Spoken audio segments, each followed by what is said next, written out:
Anyway, she's a beautiful looking lady, but just a little rough around the edges anyway. She had a beautiful black gown on, long red gloves on. So, and each table was named after a former governor general. So we were sitting at Adrian Clarkson's table. So anyway, that was a well-known Canadian there. That's right. So anyway, that was all right.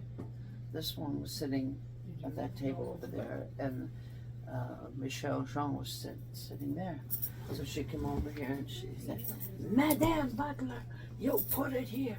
You got the balls to get up and do that." Well, I thought our table was going to go into hysterics.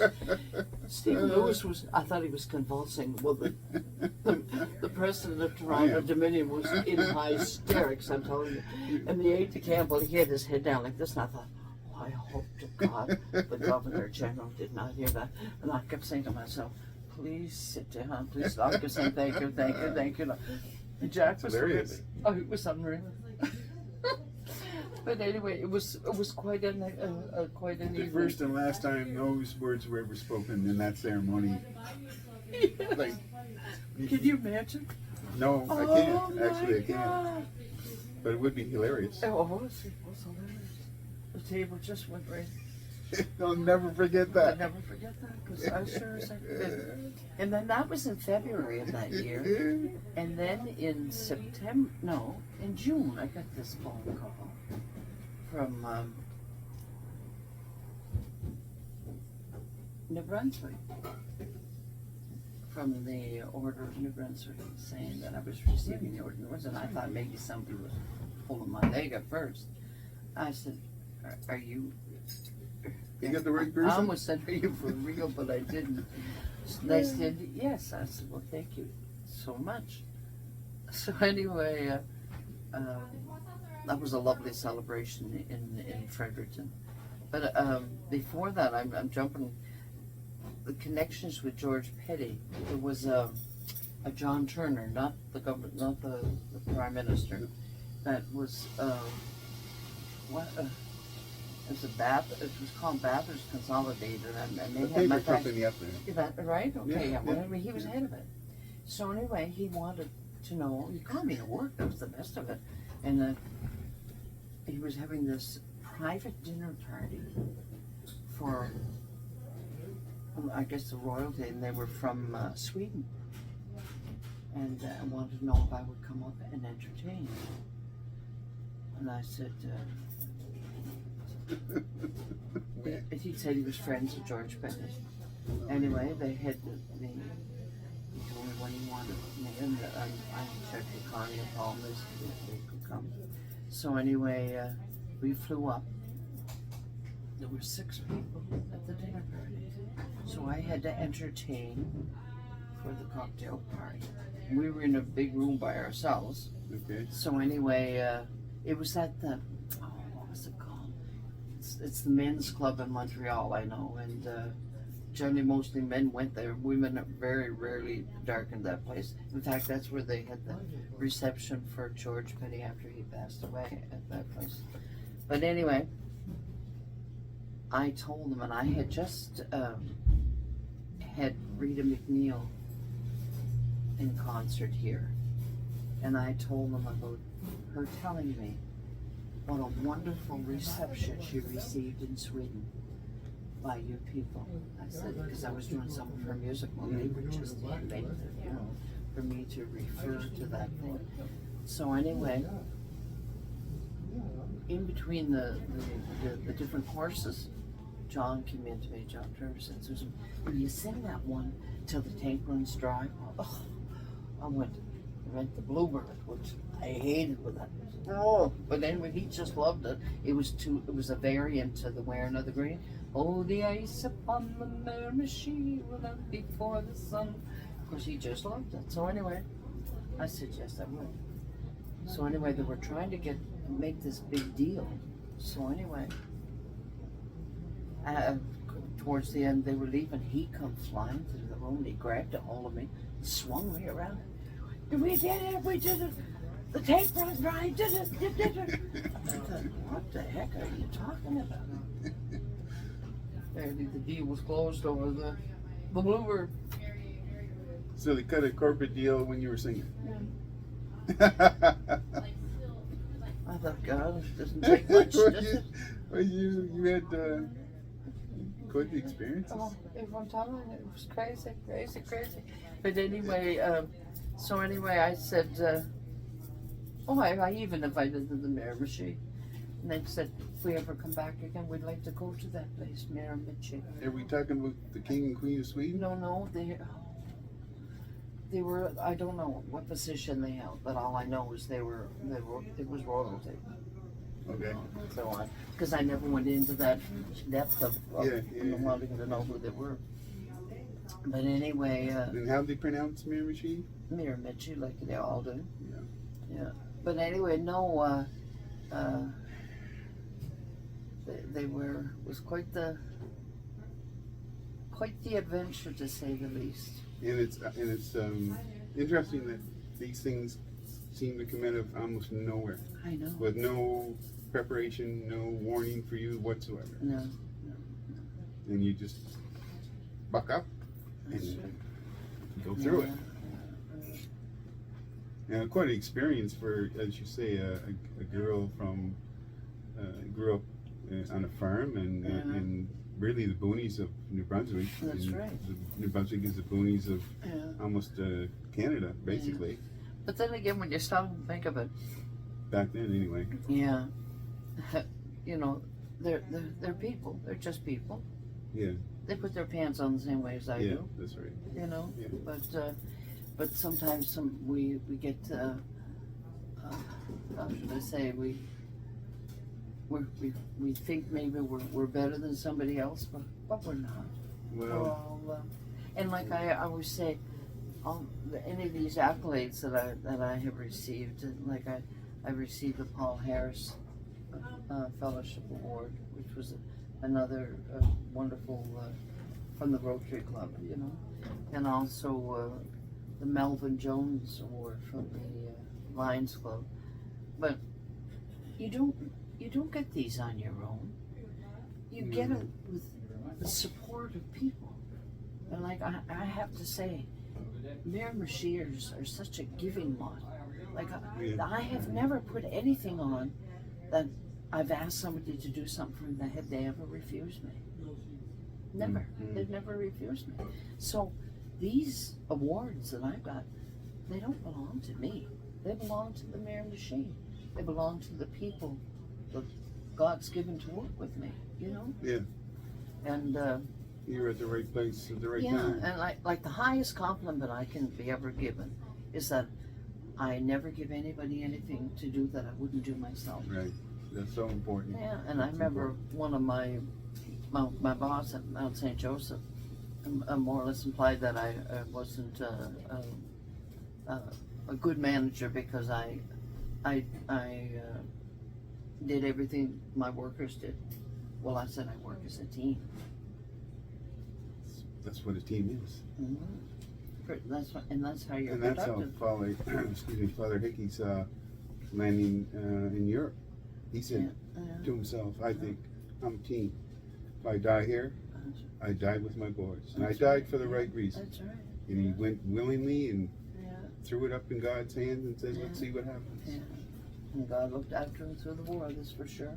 And then for him to go back and die in that soil, you know, dream come true. And then when his family asked if I would sing White Cliffs of Dover, because he always talked about the White Cliffs of Dover. So I had the great privilege at St. Michael's to sing the White Cliffs of Dover. So, Boy, and a lot of watery eyes in the church then. yeah, Right? yeah. So let me talk a little bit about your involvement in the Folk Song Festival. When did that start? How did that start? How did that start? Do you want to take a break? No. You want coffee? No, I'm fine, dear. I'm still drinking my coffee. Okay. You see, you didn't know who you're dealing with when I get me wound up. I don't know when to stop. I got all the time in the world. Well, I wrote a song called. It was just called Mirror Machine, and it was 1959, and Louise Manny always there were always prizes for the best singer, the youngest singer, the oldest singer, and whatnot. But anyway, I called and I wanted to sing. So anyway, there was... So I'm sorry, 59, you were born in 46, 7? 46. So you're not very old there. No. 13? That's right. But anyway, there was, I'm terrible remembering his names. He was he was very involved with the CBC, and he was a folk singer. Wow. Oh, isn't that awful? I can't get it. But anyway, he was a special guest at that time. So when Louise said, I'm going to put you put him on the phone, you sing the song to me. So I sang it. So he said, you come along and sing it, he said. So I came along that night and I sang it. Little did I ever think that I would ever be directing the Folk Song Festival. For years. Because the personalities were unreal. Marie Hare, God love her, but she was controlling. Anybody sang her song, God help you. And then she had her brother who would start fighting with her RP Whitney. Oh my God! And then you'd get a few of the boys getting in the net, eh? Oh yeah, and then you would get her curly hair. What's her name? Marie's husband, and he'd be having a few, and then he'd get into a fight. But anyway, I did the festival. I would come when I was even in Camelton. I would come down and sing for the festival. And I remember one time, Wilmot McDonald. Oh my God, what a sweetheart! He was the granddaddy of them all, and so was Alan Kelly. Alan lived to be 104, and he sang at 103 at the festival. Can you imagine? It's a life well lived. Oh yes, and I had the great privilege of doing his eulogy at his funeral. So it was a real treat. I think the hardest part with the Membership Folk Song Festival was saying goodbye to all those people who were the foundation of the festival. But anyway. So what year did you get involved? I took it over in 83. In 83? Festival, yeah. Manny did it till 1970. Then Maisie Mitchell did it after that until I took it over. But anyway, Wilmot loved to sing the alimony song, and Louise hated it with a passion. So anyway, this night we said, "Oh, Wilmot, why don't you sing the alimony song?" "Oh no, dear," he said, "Miss Manny don't want me to sing that song." Anyway, didn't he come up on the stage, and he always had the suspenders on, and he'd put the thumbs in them. He said, "I'm going to change my song tonight." He said. So anyway, Louise was sitting in the front seat, and Mary and I were quite a ways back. Anyway, he said, "I'm going to do the alimony song. The Butler girls want it." Well, she turned around, looked at us, Mary and I went, slid right down into the seat. She was just fit to be tied. And of course, she never wanted any music instruments. Pete Seeger, the great Pete Seeger, called her, and she told him he could come as long as he didn't bring his guitar. So needless to say, he didn't come. This was too bad, and it was sad.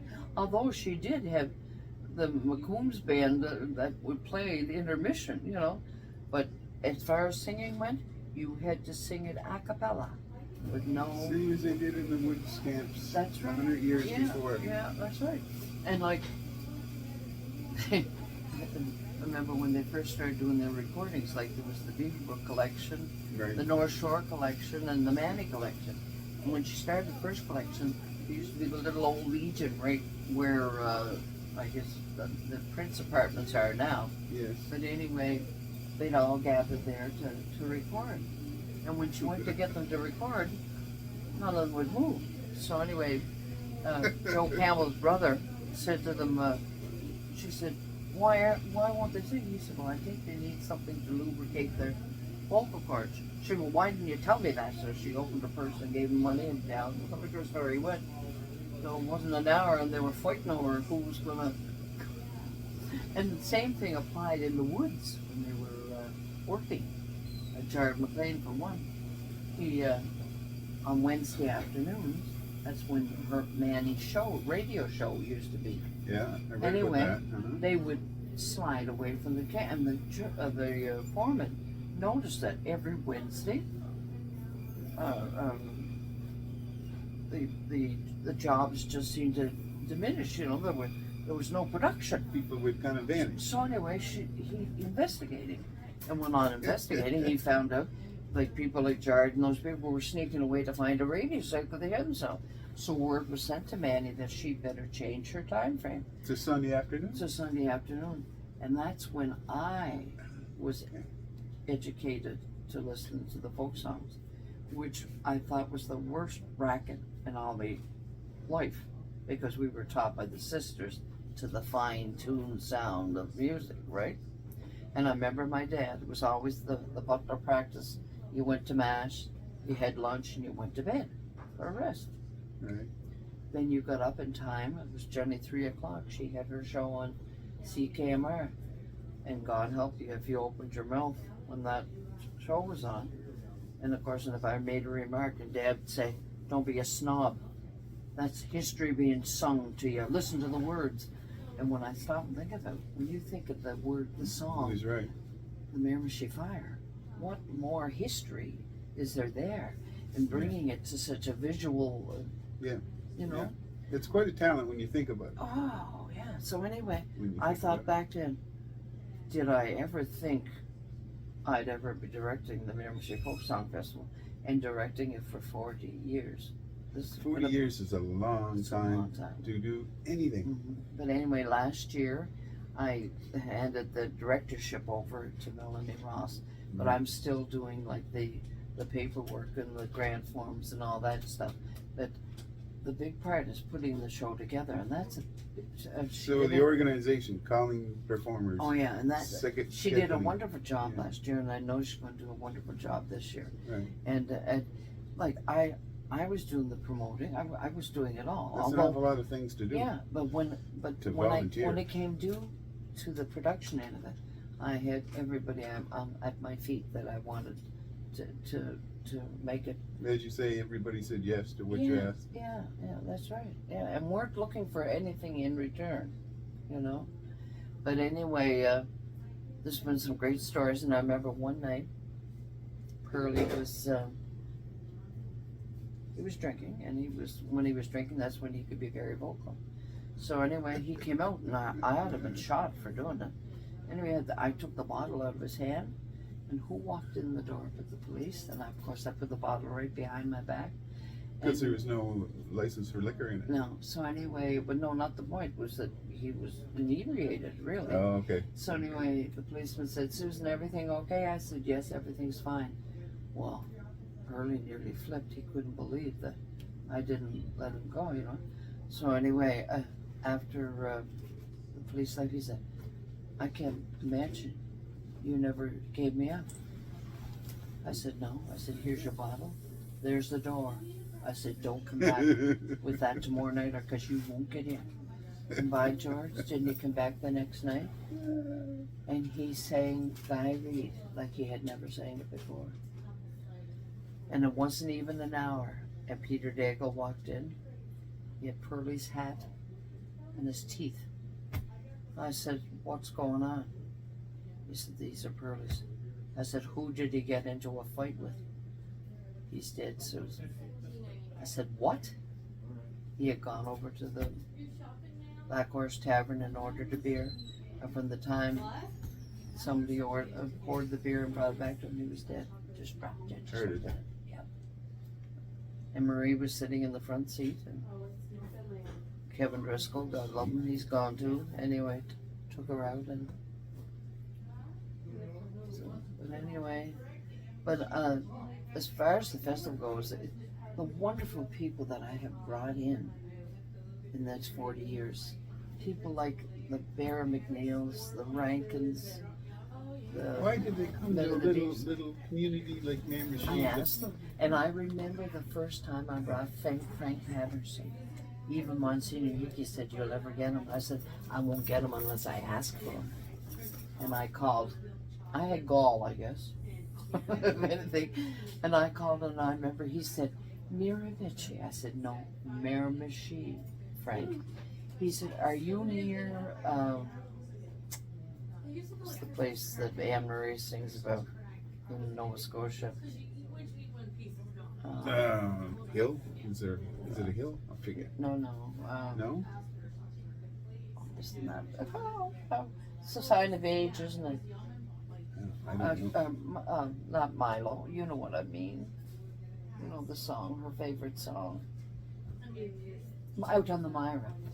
Anyway, he wanted to know if we were handy to the Myra. I said, no, Frank. I said, the Myra is in Nova Scotia. I said, but it's a part of the Atlantic provinces where we're a part of. He came, and after that, of course, the Irish Festival jumped on board and got him, and then St. John got on board. But I laid claim to bringing them first. Same with Rita McNeil. First time I came, I lost on her show. And Ralph Dillon, who came with her, he played the piano for her. I noticed just a few weeks ago he died. But anyway, how did you manage financial affairs? Did the people? I went around bummed. The first year, I didn't have any money. Some of them gave me $5. And I remember some of the performers said, we're not getting paid this year, we're only getting a piece of wood. Because I got plaques made. And it gave me the number of years they had performed. So anyway, that's how it started. And then after that, I got access to the different grant programs, you know. But anyway. So did you have to manage the money too? Oh yes. No, I You looked just after to it be all. contacting them, bring them here, scheduling them. Well, I incorporated the festival to begin with. When I took it over, I got it incorporated. I never got a tax-free number. So that was the biggest rigmarole to probably get. But anyway, I had, as I said, Frank Patterson was my first big gig. Then after that was Rita. And the second time I brought Rita, they threw money at me and sat on the floor. I broke the rules at James M. Hill because they wanted to see her. Then the next time I brought her to the Civic Center with the Men in the Deeps, and then nearly blew the roof off. That would be something special. Oh, it was. Then I had Stop and Tom, and then the night that he received the Doctor's Award, and of course I put it up on the billboard. Dr. Stop and Tom. Well, he cried. Then we had Jumping. Oh yeah. Then we had and then one of my big acts, and I'll never forget. He was 90 years old. Okay. He wrote the song "Put Me in Your Pocket," not Hank Snow. Oh my gosh, is that off? I can see his face and everything. But anyway, he was 90 years old, and I brought him to the Civic Center. He got 6 standing ovations. 6 standing ovations. He was a country singer. Before your time. Yeah. Oh, isn't that awful? I can see his picture. But anyway, I had him here. I had. Was it Hank Snow? No, not Hank Snow. Okay. Oh, I'll think of it after anyway. And then there was, of course, this is had Men in the Deeps and John Allen Cameron. He was a character in himself. And then we had. Where'd they stay? I had them at different hotels. There were different ones. Men in the Deeps, they were at, it was the Wandlin then. Yes, yeah, They were right there. next door. Yeah. Wilf Carter was the guy's name, 90 years old, that came to the Civic Center. And he got, as I said, I'm sure it was 6 standing ovations. And the place was packed. And I remember it was the first time I ever worked with Brian Edwards. And I had the choice of buying the show. And my husband said, Susie, as he called me, I don't like you to buy the show. He said, you don't know how it's going to go. So I said, all right. So I said, Brian, how about if we go with the percentage? I said, I might kick my ass. I said, but let's go with the percentage. So when the show was over, he came over to me, do you want me to kick your ass now? I said, no. I said, and I'll continue that way. And that way I knew I was never going to lose. Taking a percentage. And I brought a lot of acts in under Brian Edwards. We worked a lot over the years together. And one of the biggest shows was Charlie Pride. And it was only because of Brian, and it was only because it was our 60th anniversary of the festival that he did that. Because Moncton were really ticked off that he didn't go to Moncton. Oh, well. Oh, yeah, Too bad for Moncton. But anyway, he came to the Mary's, went to the Civic Center, of course. He was 6 standing ovations. I've never been in a situation where I saw 6 standing ovations. That was for Will Carter. Yeah, but, well. Yeah. But anyway, Charlie Pride. But anyway, the next year, next year he came to Miramichi, or to Moncton. And anyway, Brian, just the perfect gentleman, booked a room for Jack and I, plus tickets to go and see Charlie Pride. And you know what he did? He came out on the stage and said, well, it's nice to be in Miramichi. And well, they just weren't. You're in Moncton. I thought, oh my God. Oh, well. So the next morning I had breakfast with him and I said, what were you trying to do? Start a war? He said, yes, it's nice to be in Miramichi. You know, after traveling so much, they just kind of lose track. But anyway, and then I remember when he came to Miramichi, Jack went to pick him up in Chatham. He flew into Chatham.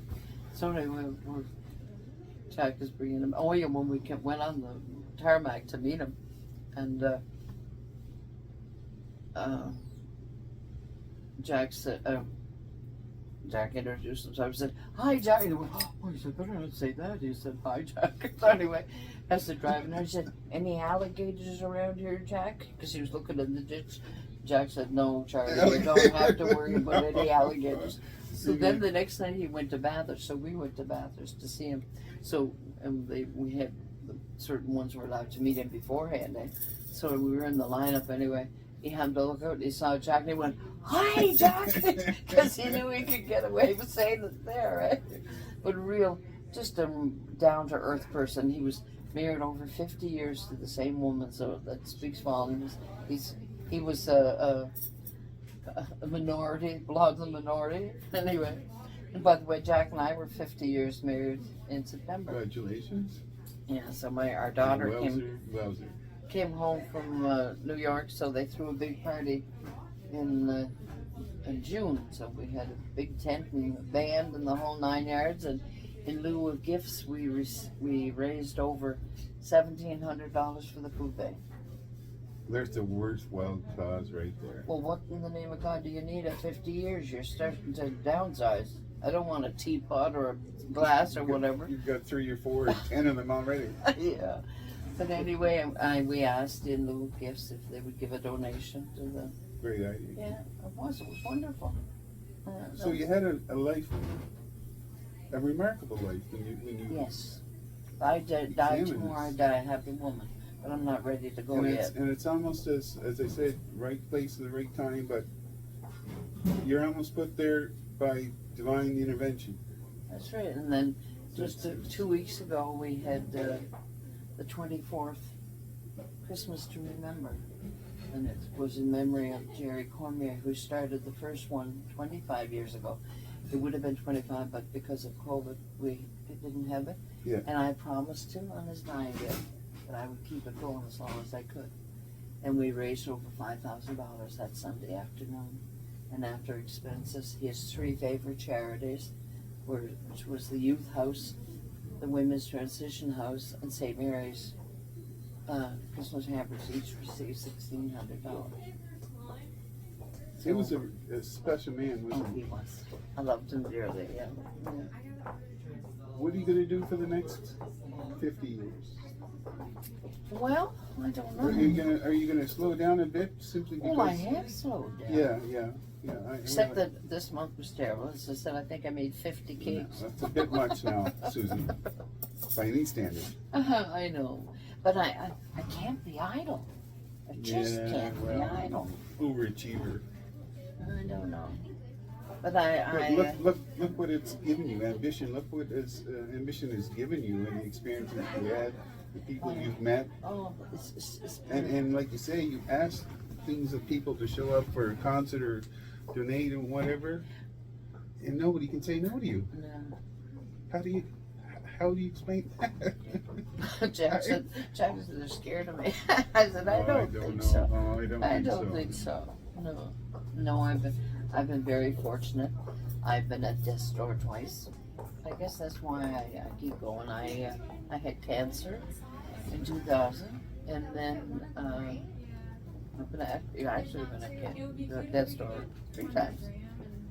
That year that I had cancer, that I had a liver biopsy done, and it went wrong. It punctured my bowel, and they let me go. They thought it was bowel obstruction that was going to rectify itself, and it didn't. And they just caught me at the right time. And then 2 years ago, I developed this terrible infection, and they thought they'd have to amputate my left leg, and the poison had all gone through. So I guess the Lord wasn't ready for me yet. You still got work to do on the service. I'm very involved in my church. St. Mary's. It's at St. Mary's, yeah. I look after all the funerals, and then on weekends the undertaker calls me that I have to call the priest. We have 2 priests that give a hard time understanding, but anyway, they do the best they can. But anyway, I have to get a hold of them, and then I have to find out the family wants the funeral at this time, and and then I have to get the servers. I look after the hospitality list, and every week I put together the general intentions for the Mass. Are you saying for every funeral that goes on, or just? No, for every funeral at St. Mary's, I put it together. I have to get the servers and I'm the incense lady. Incense lady.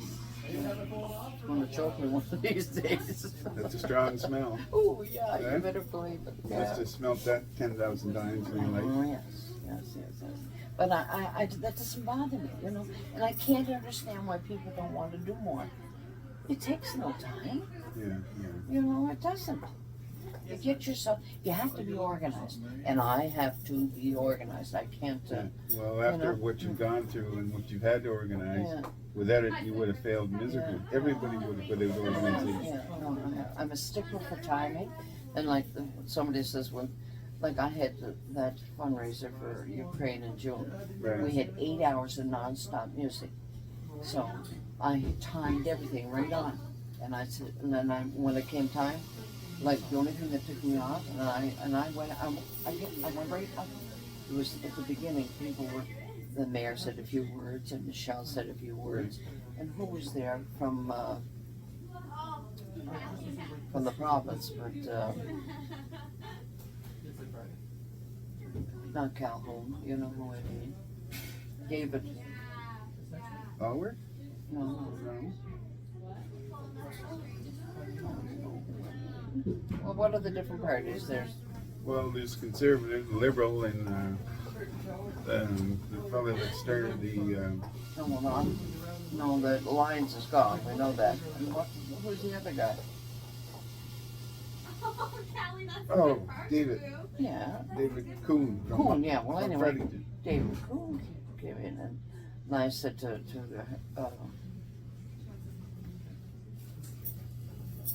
Patty Quinn, he can say a few words, just a few words. So I said, make sure it's a few words. Anyway, Chad, the Paisley, of course, was running under the same umbrella.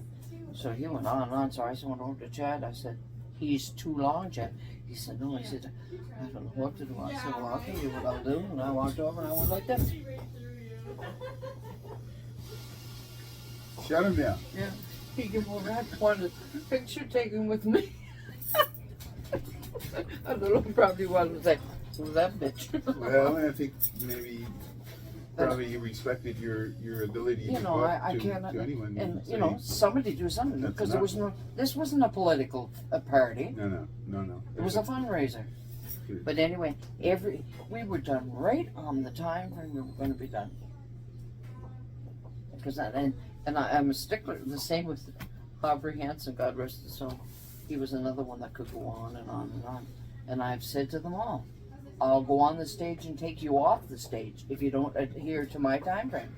And I did with him. So he said the next time he came, he said, "I better watch my time for him." He said, "Because Butler will come out with a cane and take me off." And I said, "You got that right." maybe they are a little bit afraid of you. I think maybe they are, Right. but really, You won't. They I'm won't. just like a lamb. You won't back down. No, I You know, don't. if you have a No. cause, and you I'm. believe in it, Well, somebody said full one bore. time, Full bore. said to Jack, I don't know who it was. Somebody had said to him, and he was very upset. And I thought, well, you had little to do to say it to my husband. He said to Jack, he said, this lad said, if I was married to Susan Butler, I'd kill her. So anyway, I said, well, I wouldn't say too much about that. Much respectful for the lad that told you that, Jack. I said, do you want to kill me? No. Can you imagine making a statement like that? I wouldn't. No, I wouldn't. No. I didn't lose any sleep over it. Well, you can't please everybody. No, I've learned that. You can't do it. No, I go from the heart. Yeah. When I go by instinct, and I'm a stickler with that. So you read people very well. Yeah. Yeah. Well, look at the people you come across. Yeah. I mean, they can't all be angels all the time, Oh no. right? But anyway, how's our time? Well, we'll wrap it up then. I have no idea what the time is. I don't know. I told you I'm long-winded. It's all right. You're interested enough that we're going to let you go on with it. So I want to thank you for your time. You're very welcome. I thank you. You knew my parents, and Wonderful people. you know, this river has a long history of punching above the belt. For such a small community to have the talent we have, to have the brains we have. And the talent that's coming up. It's just Yeah, unbelievable. Yeah. Unbelievable. We go to some jams, gospel jams around the river and up in the White Rapids, up in Nous. The talent is almost jaw-dropping. And Melissa Berry, Jason Berry's wife. Yeah. And that daughter now is coming up. She got a standing ovation at the Christmas concert. She did Mary Did You Know, and it was just powerful. And then she's played in this show, Holly, I forget, it was a play that was on at the school this past weekend. Yes. She was the leading actress, and she was phenomenal. Up at Miramichi Valley. Miramichi Valley, yeah. I know. Chris Matheson. Oh, Chris is awesome. Isn't he great? Really I was great. a director at the board, and he was there as a director. Like, I can't He's just understand incredible. why more people don't come out and support them. I don't know. It's just unreal. I don't. Just I don't unreal. know. The talent is. I don't think they realize what talent we have. For those that are not in the know, they don't know. But those that know, Well, they figure they gotta go to Moncton or Fredericton or New York. I don't think so. You don't have to. We got it all right here. We It's have it all remarkable. right here. And that's why I think people that have moved away, their heart is still in the Miramichi, and a lot of them go out west and retire and come back here. And We had a beautiful settle show down. here in November with Carol Baker. It was a sellout show. She was phenomenal. Then she sent me an email saying, "Do you know that we had Bishop Collins at my concert?" I said, "Well, I'm not surprised." I said, "Your programs are pretty spiritual." I said, "Especially when you say you went to the Presbyterian in the morning and you went to the Pentecostal church in the evening, and then now you're a Catholic." She told that. I said, "I thought Father Creamer was going to die laughing." Flexible spirituality. Yeah, but no, she's a very nice lady. Very, very nice. She's come many times. Yeah, I've had her here 4 or 5 times. I She received the Order of Canada too. Yeah, so we had something in common. So I want to thank you. I want to thank you for your time, and especially I want to thank you for your contribution to the area. Oh, well, it's been my pleasure. To for what we have, and we're not rich by any stretch of the imagination, but what we do have, by gosh, it's great. That's right. Money can't buy it. No. Most of us don't really care about money. Yeah. Otherwise, we wouldn't, we wouldn't have gone the route that we did, or you did, or anybody else did. If we wanted money, sure, we go chase it. But for the average Miramichier, it's not that. No. You got to pay bills, but That's right.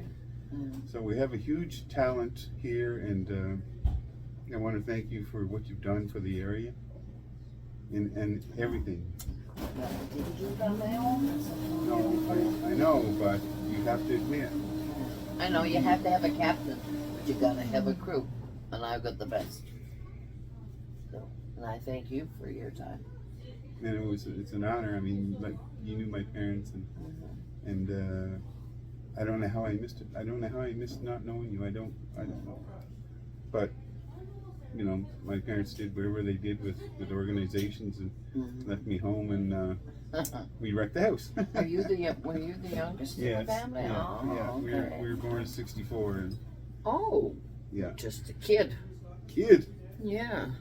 I don't feel like a kid. Well, neither do I tell you the truth.